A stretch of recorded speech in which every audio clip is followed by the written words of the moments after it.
Assalamualaikum warahmatullahi wabarakatuh. Anda sekarang ni bersama dengan saya Muhammad Ridwan Tan dalam channel Nasihat Muallaf. Sekarang ini saya berada di rumah sahabat saya yang berbangsa Iban, seorang yang hebat orangnya dan hebat pula ceritanya. Jika hendak tahu siapakah orangnya, marilah kita sama-sama tonton video ini.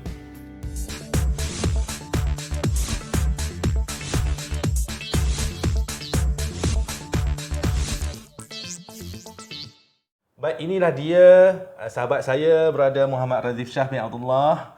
Apa khabar, Brother? Alhamdulillah, Alhamdulillah, sihat, Alhamdulillah. Brother Muhammad Razif Shah bin Abdullah ataupun beliau lebih disenangi digelar sebagai Bro Muhammad. Beliau merupakan seorang penjawat awam yang bertugas di Jabatan Kebajikan Masyarakat Negeri Johor dan beliau juga pengasas merangkap Presiden kepada Pertubuhan Jaringan Harmoni yang berpusat di Johor. Ya betul, Brother? betul. Jadi hari ini kita akan mendengar cerita yang hebat daripada Brother Muhammad kita. Baik. InsyaAllah. Silakan bro, kita Okey. duduk. Baik. Jom. InsyaAllah. Kita duduk dulu, bro. Baik. Apa khabar, bro? Alhamdulillah, sihat walafiat. Alhamdulillah. Baik. Jadi saya dengar Pertubuhan Jaringan Harmoni sekarang ni banyak aktiviti sentiasa tak berhenti. Macam mana dulu, bro? Okey, Alhamdulillah kami di Pertubuhan Jaringan Harmoni sebenarnya dah aktif secara turun ke lapangan bermula daripada tahun 2012 Ya, lagi. betul. Itulah cerita yang kita nak dengar sebenarnya daripada Brother Muhammad kita. Dan kepada anda yang baru di sini, sekiranya anda menyukai video ini, sila subscribe dan like video ataupun channel Nasihat Muallaf ini. Dan jangan lupa juga mohon tekan butang loceng yang berada di bawah itu. Baik, insya-Allah. Brother Muhammad, tadi pada awal tadi kita akan ada sebut tentang nama. Betul. Ya. Brother lebih senang digelar sebagai Brother Muhammad. Tapi dahulunya kami selalu panggil Brother dengan Bro Razif. Tapi kenapa Muhammad tu? Cuba kongsikan sedikit apa cerita di sebalik tu. Baik, sebenarnya nama panggilan Muhammad ini baru saja saya gunakan, iaitu pada 1 Jun 2020 ni tadi. Sebelum ini hampir 14 tahun saya biasa membiasakan panggilan saya sebagai Razif saja. Betul. Okay.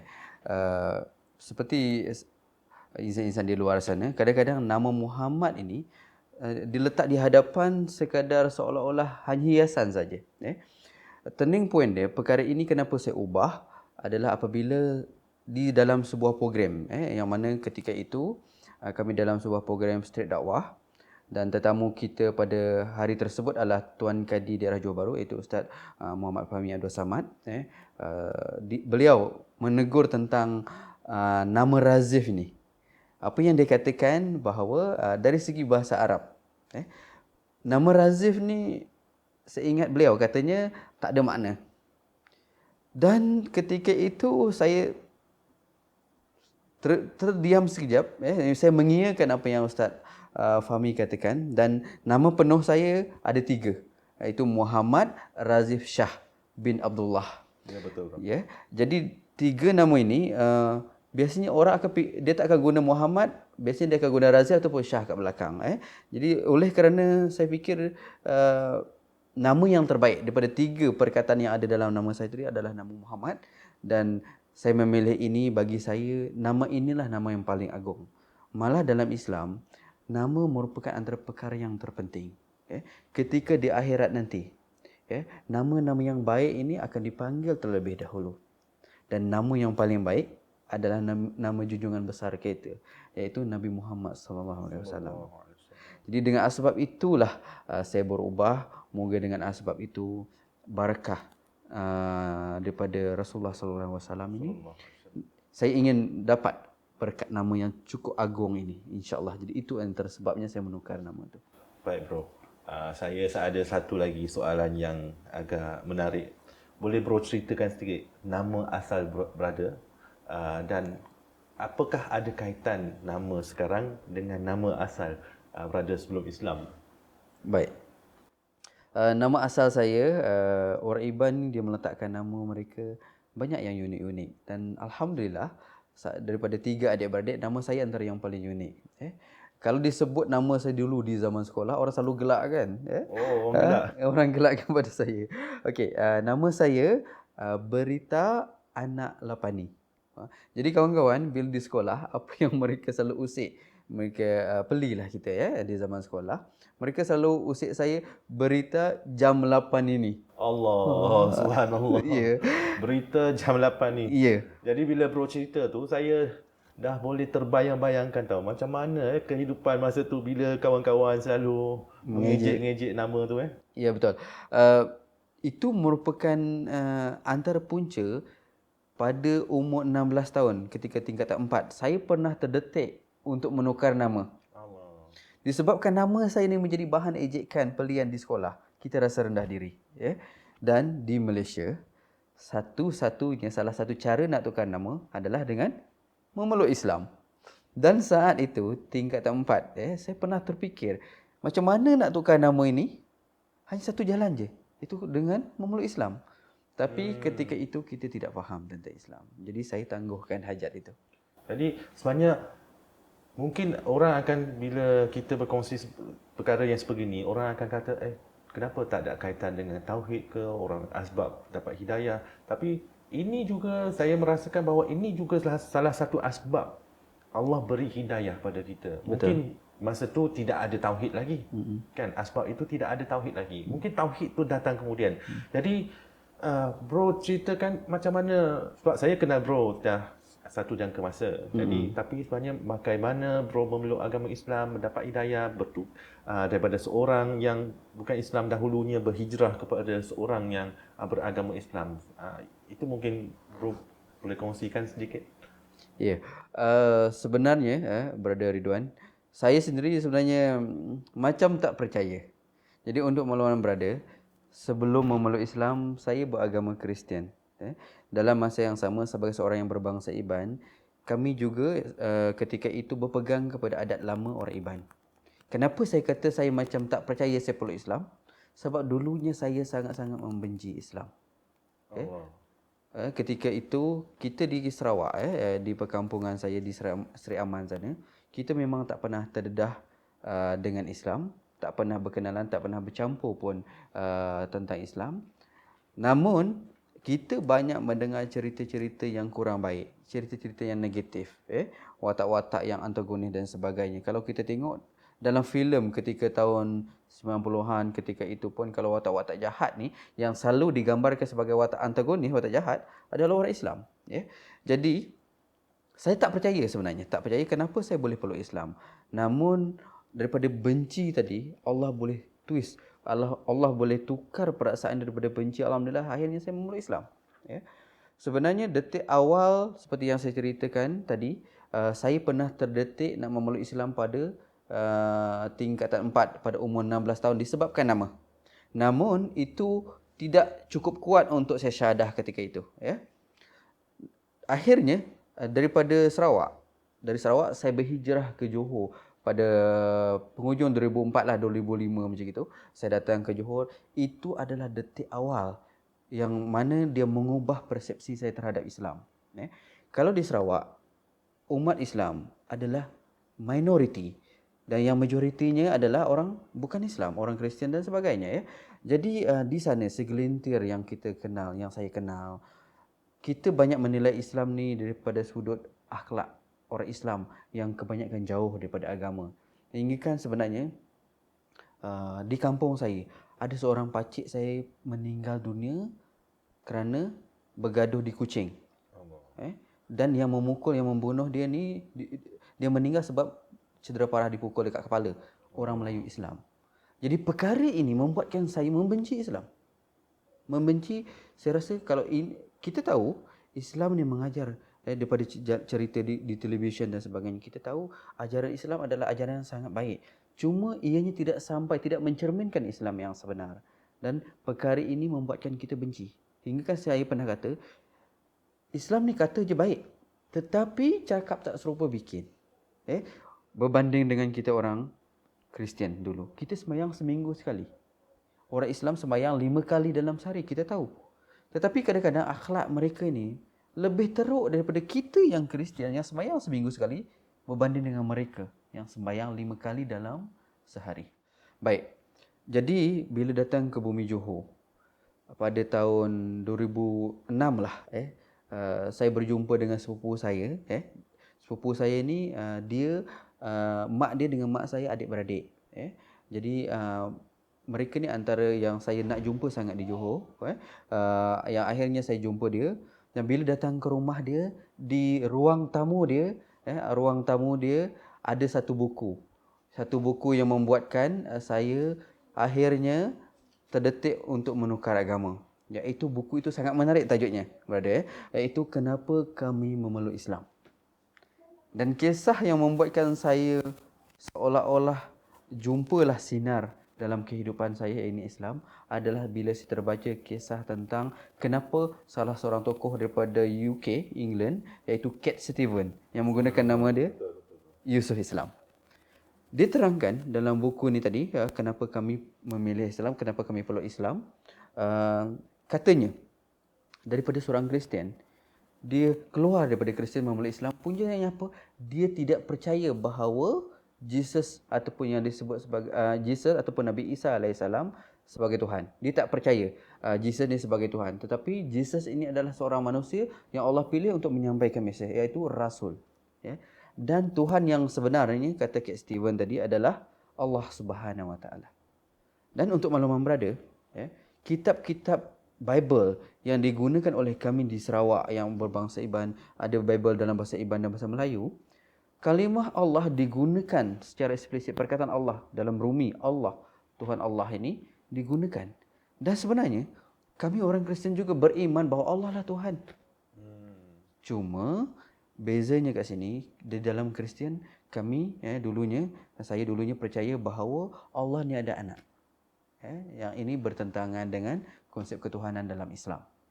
Jadi dengan asbab buku ini, bila Cat Stevens kata Tuhan yang sebenarnya adalah Allah, Nabi Isa ataupun Jesus bukan Tuhan, saya berfikir panjang dan saya mengiyakan perkara itu.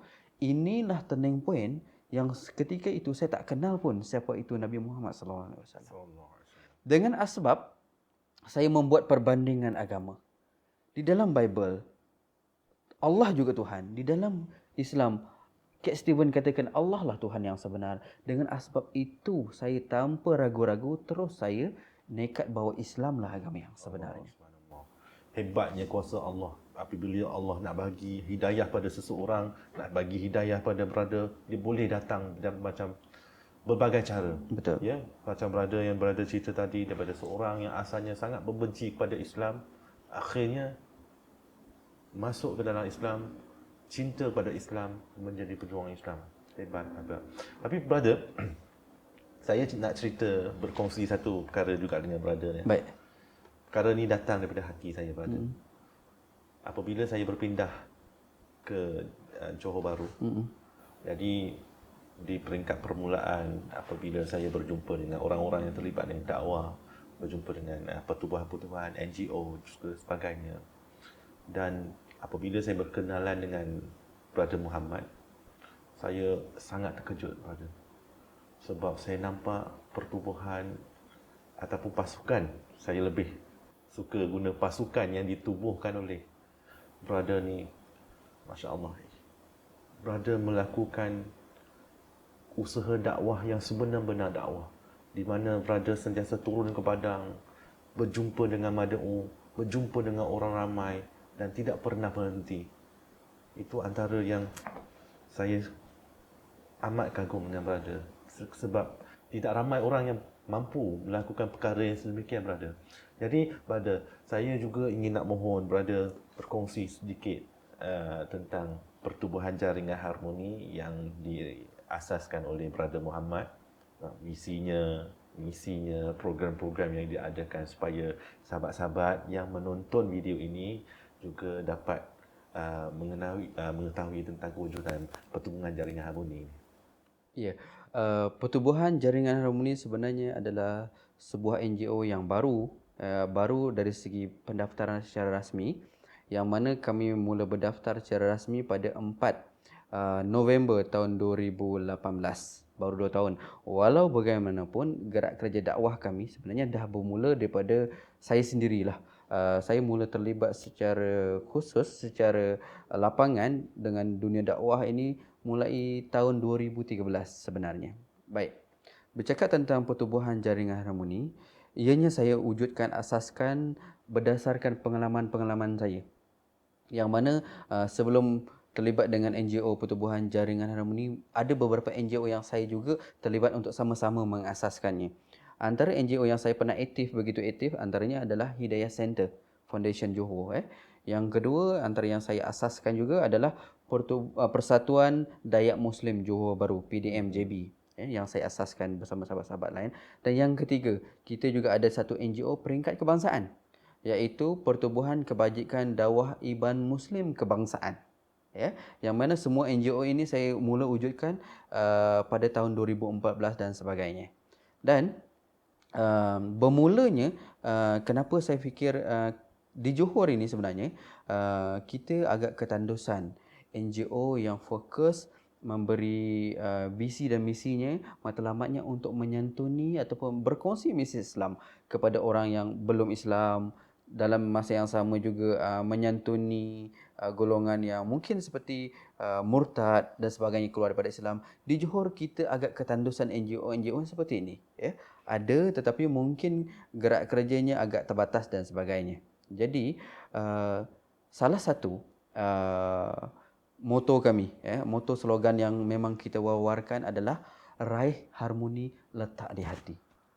Yang ini yang saya nak kongsikan bahawa moto ini, slogan ini adalah tujuan sebenarnya apa? Raih harmoni letak di hati bermaksud raih Islam letaklah dalam kehidupan. Itulah seruan kami. Itu moto yang kita war-warkan kepada masyarakat. Baik, visi kami di Pertubuhan Jaringan Harmoni ini adalah sangat jelas, iaitu setiap insan mencapai kebahagiaan yang hakiki. Itu visi kita. Maknanya kita ingin setiap manusia, setiap insan, sama ada yang telah Islam dan juga yang belum Islam, berpegang kepada ajaran agama yang sebenar-benarnya, yang ini Islam. Jadi kebahagiaan itu hanya akan dicapai apabila manusia itu jumpa cinta dia kepada Allah Subhanahu Wa Taala. Jadi visi kami adalah setiap insan capai kebahagiaan yang hakiki. Itu visi kami. Dan untuk mencapai visi ini, kami ada 10 mission kita. Yang pertama, untuk mencapai misi ini, Jaringan Harmoni kita meletakkan bahawa tujuan kami adalah untuk menimbulkan satu platform ataupun kesedaran kepada orang yang lahir Islam agar berpegang sepenuhnya pada ajaran Islam. Ini seruan yang pertama. Yang kedua, Jaringan Harmoni juga merupakan sebuah NGO yang meletakkan komitmen, target untuk membangunkan golongan-golongan mu'allaf ataupun golongan saudara kita agar mereka menjadi golongan yang berdiri sama tinggi, duduk sama rendah dengan bon-bon Muslim ini. Dan golongan ini merupakan antara watak penting untuk kita menyampaikan mesej Islam. Misi kita yang ketiga adalah kita juga menyediakan platform, ruang untuk individu-individu luar yang berminat ataupun merasakan kepentingan untuk menyampaikan mesej Islam, yang mana NGO kita akan memberi latihan kepada mereka. Okey. Nombor 4, sebagai NGO yang membawa nama Jaringan Harmoni, kita juga sebenarnya menjadi satu NGO yang menyeru memupuk keharmonian masyarakat berbilang kaum di bumi Malaysia. Dengan itu, untuk mencapai matlamat itu, kita mengadakan banyak program seperti dialog ataupun sembang harmoni antara agama. Okey, itu yang nombor 4. Nombor 5 yang paling pentingnya adalah sebab Islam merupakan agama yang teruk disalahfaham.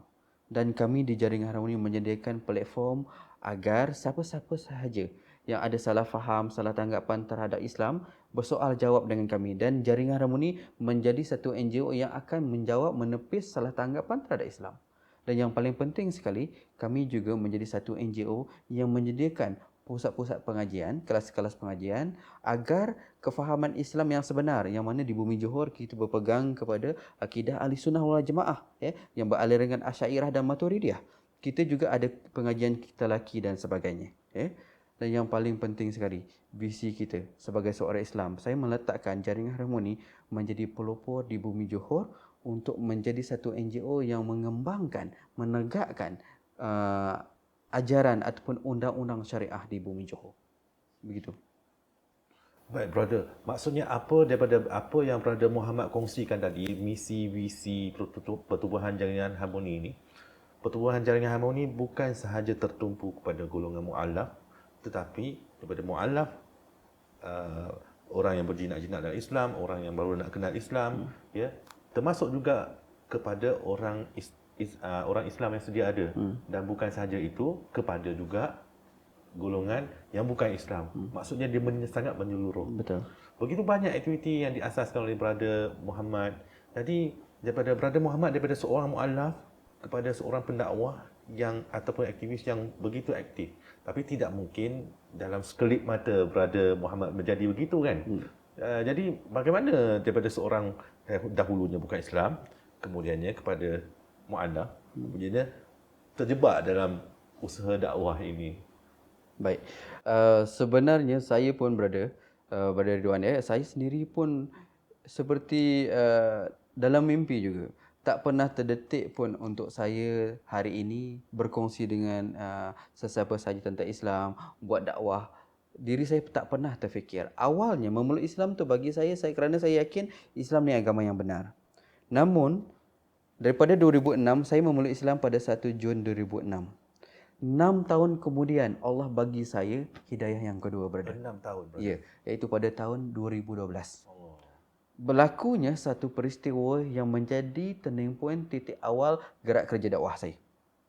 Iaitu pada bulan Disember, pada bulan 12 tahun 2012.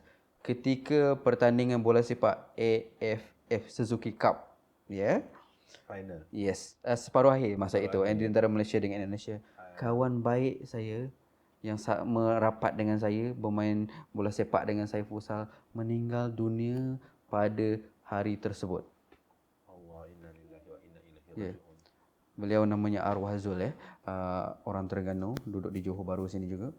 Beliau meninggal sebabnya sakit jantung melihat perlawanan bola sepak itu. Meninggal dekat rumah, dekat Bandar Baru Udah. Jadi, itu merupakan satu tamparan yang cukup hebat.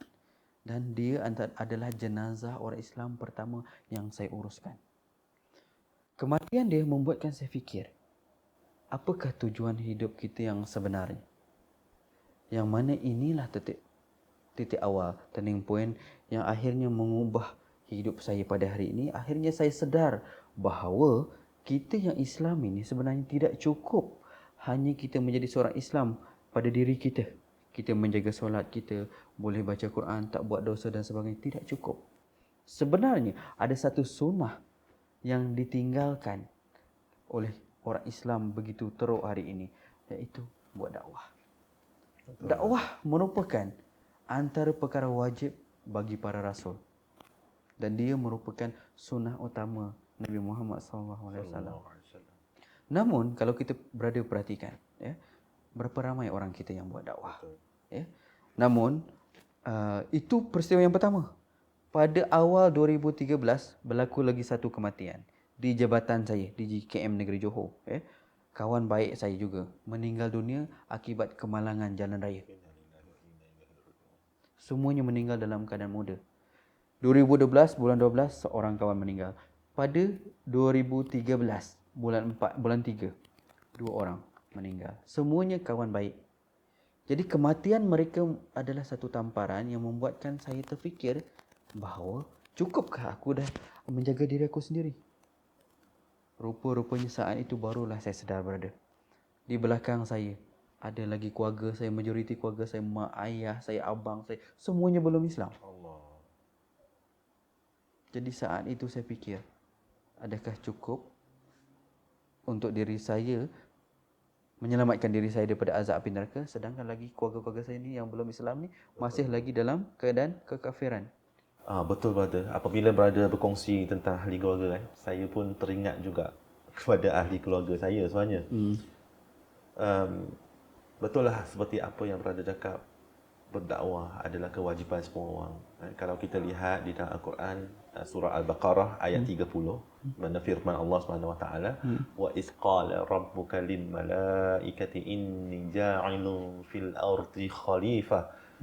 Maksudnya apabila berkata Tuhanmu kepada malaikat, sesungguhnya aku akan menjadikan khalifah di atas muka bumi ini. Itu menunjukkan khalifah itu siapa? Iaitu Adam, ataupun umat manusia, anak cucu pada Adam, yang menjadi khalifah di atas muka bumi ini, yang bermaksud menjadi hamba Allah dan wakil kepada Allah untuk mentadbir dan memakmurkan bumi ini, di mana ianya juga bermaksud bahawa dakwah itu, bila kita kata memakmurkan muka bumi ini, maksudnya membawa manusia untuk bertauhid pada Allah SWT. Jadi tanggungjawab dakwah itu tanggungjawab semua orang lah kan, berada kan. Betul. Jadi kalau kita lihat, sebenarnya ramai masyarakat kita tahu bahawa dakwah itu, ustaz-ustaz Muslim sebut dalam kuliah Masjid Surau, setiap orang berkewajipan untuk menyampaikan dakwah. Tetapi tidak ramai yang terlibat hari ini, ataupun takut, ataupun bimbang, ataupun tidak tahu bagaimana nak memulakan kerja-kerja dakwah ni.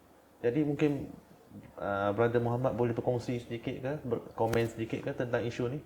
Ya, alhamdulillah saya telah di Bumi Johor ni masuk tahun ke-16 dan saya telah berkhidmat di Jabatan Kebajikan Masyarakat Negeri Johor ini masuk tahun ke-12, 13 sebenarnya ya. Jadi sebenarnya dengan pengalaman ini saya terdedah sepenuhnya secara khususnya kepada masyarakat. Tak kira Muslim ataupun non-Muslim, tak kira daripada bayi hingga ke orang tua ya, itu adalah antara klien kami di Jabatan Kebajikan Masyarakat. Dan juga di dalam JKM, di dalam Jabatan Kebajikan Masyarakat, pelbagai kumpulan sasar kita antaranya adalah antara yang bermasalah ya. Perkara ini merupakan salah satu yang mendedahkan saya bahawa dakwah kena kita amalkan ya. Berbalik kepada petikan ayat Al-Quran yang berada daripada surah Al-Baqarah tadi ya, ya betul. Manusia Allah pilih sebagai salah satu ciptaan yang terbaik. Dan manusia adalah khalifah di muka bumi. Dan ini sebenarnya peranan manusia ini adalah menguruskan, mentadbir alam ini, bumi ini agar menjadi makmur. Ya. Namun yang jauh lebih dalam adalah peranan manusia antara satu manusia yang lain. Sebab setiap daripada kita merupakan pemimpin kepada manusia yang lain. Betul. Dan kita akan disoal tentang apa yang akan kita pimpin. Baik, saya nak mengupas tentang salah satu perkara yang saya anggap janggal ataupun agak asing ataupun ditakuti masyarakat kita, iaitu tentang berdakwah. Lazimnya orang kita meletakkan dakwah sebagai tanggungjawab golongan para asatizah, para ustaz-ustazah, alim ulama, orang yang baik-baik ya. Namun sebenarnya ini adalah perkara yang bagi saya sangat salah ya, yang mana ini kalau kita berfikiran sebegitu, masyarakat, keadaan kita, keadaan dunia akan terus dalam keadaan seperti sekarang. Jadi apa solusi dia? Kena menghidupkan, menyuburkan budaya dakwah, kena jadi amalan dalam kehidupan. Hingga Allah katakan yang bermaksud dalam surah Fusilat ayat ke-33, siapakah yang lebih baik perkataannya daripada menyeru kepada jalan Allah? Dan dia sendiri beramal soleh. Dan dia juga berkata, aku adalah orang Islam. Sebenarnya berdakwah bukan kita lakukan kerana kita dah baik. Tetapi dakwah sebenarnya bagi diri saya Ustaz Brother Ridwan ya, dakwah merupakan satu platform untuk kita mentarbiah diri kita sebenarnya. Itu message yang sangat-sangat powerful. Betul. Jadi apa yang saya nak tekankan kat sini brother, masalah sosial, masalah umat, masalah pelbagai masalah manusia di muka bumi ini, jauh daripada agama, terlibat dengan pelbagai maksiat, kemungkaran dan sebagainya, hanya boleh diselesaikan. Nak menyatukan umat pun yang berbilang kaum, berbilang bangsa, hanya ada satu je Ustaz, iaitu dengan berpegang kepada ajaran Islam. Itu maksudnya kita semua kena melibatkan diri dalam dakwah. Betul. Baik, itulah perkongsian daripada Brother Muhammad kita pada hari ini, perkongsian yang begitu hebat. Jadi bagi kalau anda sahabat-sahabat semua menyukai video dan perbualan kita pada hari ini, maka jangan lupa untuk tekan like dan jangan lupa untuk subscribe dan juga tekan butang loceng yang berada di bawah ini. Baik Brother Muhammad. Jadi dalam channel Nasihat Mu'alaf ini, saya mohon Brother sedikit kesimpulan 30 saat nasihat kepada masyarakat di luar sana. Baik. Saya memetik firman Allah dalam surah Al-Baqarah ayat 208 yang bermaksud, wahai orang-orang yang beriman, masuklah kamu ke dalam agama Islam secara keseluruhannya dan janganlah kamu mengikut jejak langkah syaitan. Ya. Jadi ayat ini sebenarnya penting untuk kita semua, untuk diri saya, untuk saudara-saudara Islam kita yang di luar, dan juga untuk sahabat-sahabat kita yang bukan Islam ataupun yang belum Islam. Sebenarnya Islam bukanlah agama milik orang Melayu ataupun orang Arab, tetapi Islam merupakan agama milik semua bangsa manusia. Dia milik bangsa Iban, milik orang Melayu, Cina, India, termasuk apa saja bangsa di muka bumi ini. Jadi apa yang saya nak tekankan kat sini, dulu saya pernah membenci Islam. Jadi kepada anda yang mungkin menonton tayang ini, pada sahabat kita di luar yang menonton, apa yang saya nak sampaikan terutama yang bukan Islam. Saya pernah membenci Islam seperti anda, tapi sebenarnya Islam tidaklah seperti apa yang kita fikirkan. Islam adalah agama yang baik. Islam agama yang paling benar, hingga Allah katakan dalam surah Ali Imran ayat ke-19, inna dina indallah Islam. Satu-satunya agama yang Allah terima hanyalah Islam. Baik, itulah perkongsian yang sangat padat dan sangat hebat daripada brother Muhammad kita, tetapi masa sangat mencemburui kita ya brother. Betul. Dan sahabat-sahabat semua, bagi video yang akan datang, insya-Allah kita akan sampaikan perkongsian yang lebih hebat lagi, dan jadi nantikan tayangan daripada Nasihat Mu'allaf.